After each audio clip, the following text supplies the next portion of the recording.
Hi everyone, in today's video I am going to design this kitchen for you all. See, this is the kitchen that I am doing for one of my projects. So I am going to start with how the layout was, what was the client's requirement and how we designed this space. So let's start. The size of the kitchen is 8 feet 6 inches by 15 feet. This is 15 feet.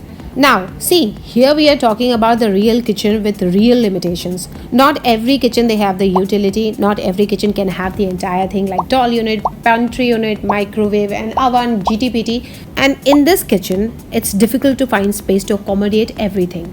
So we are going to design a space which fulfill all the basic needs and keep our kitchen well organized, functional and beautiful. So let's see how we are going to achieve it. See, earlier we were having a kitchen like this. We were having a wall like this. This was the shaft area and our window was here. We were having a passage over here and this was the entry for the kitchen. But the client, they wanted to open the kitchen. So we had to remove this wall. This wall was gone and now the layout of the kitchen has completely changed.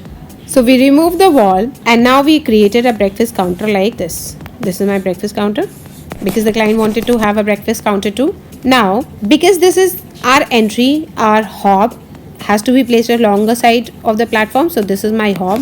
Now this is my window. So I place my sink like this. This is the column. This is somewhere around 6 inches. So this is the side condition because we had to place the dishwasher in our kitchen. This is my sink. So I'm going to place my dishwasher somewhere here because I cannot put it at the corner. The access will be from here, which is not at all going to be functional. So I'm going to put my dishwasher here. So if somebody is using the sink, the door will open like this and you can use the dishwasher comfortably here.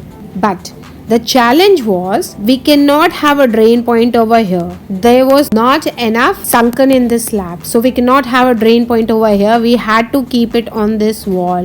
This has to be the sink area. Now this was the biggest challenge that we faced, and because of this challenge, most of the kitchens that we saw in that locality, they placed their dishwasher somewhere here, which was really absurdly placed. Sometimes they wanted to have double bowl sink, then what they did, they placed their sink like this and then they placed their sink like this. But it was very absurdly placed and I wanted to give them a clean, well-designed space. I wanted to redesign this space so that everybody can get the idea from here. So this was the biggest challenge that we faced, and let's see how we resolved it. What I did, because there was a drain issue, I placed my double bowl sink like this. And my dishwasher, I cannot place my dishwasher here because of the drain issue. So I had to place my dishwasher here. And what we did, we created a passage from here because when you open your dishwasher, it needs to have minimum of 2 feet 10 inches of space, and if you can give them 3 feet, it's wonderful. So I created a passage over here and then created one island like this, maintaining a distance of 3 feet 3 inches and 3 feet. So I am going to make it equal now because 3 inches is not going to make any difference, but it is going to give a visual impact. So I am going to place my breakfast counter like this, which is going to act like an island.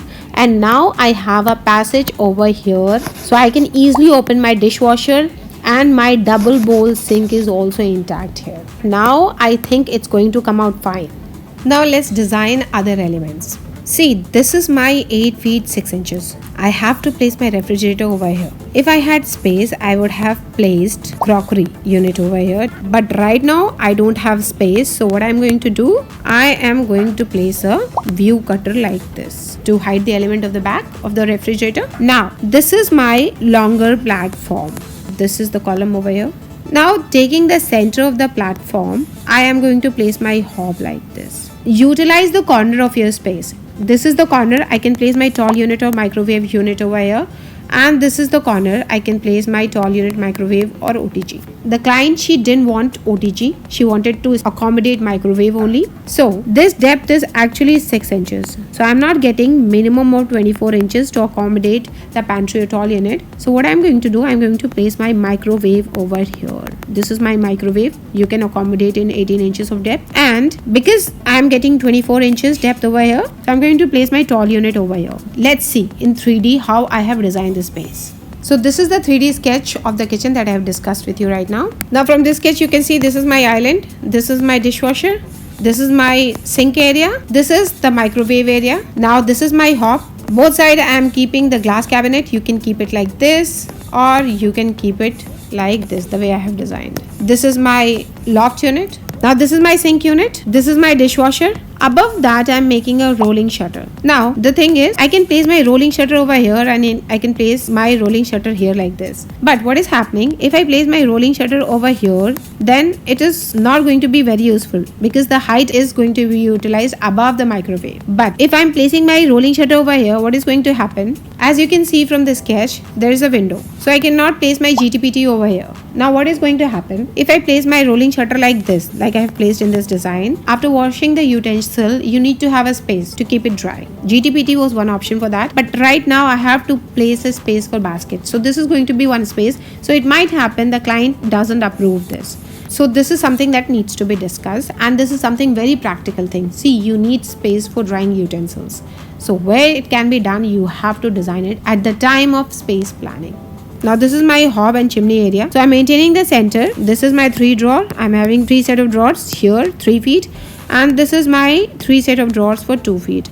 I'm having my corner cabinet over here. You can use any corner fitting over here. Now this is my bottle pull out. See, if possible, give your bottle pull out here. But right now I have utilized the space for corner unit, and that needs minimum dimension of 22 inches.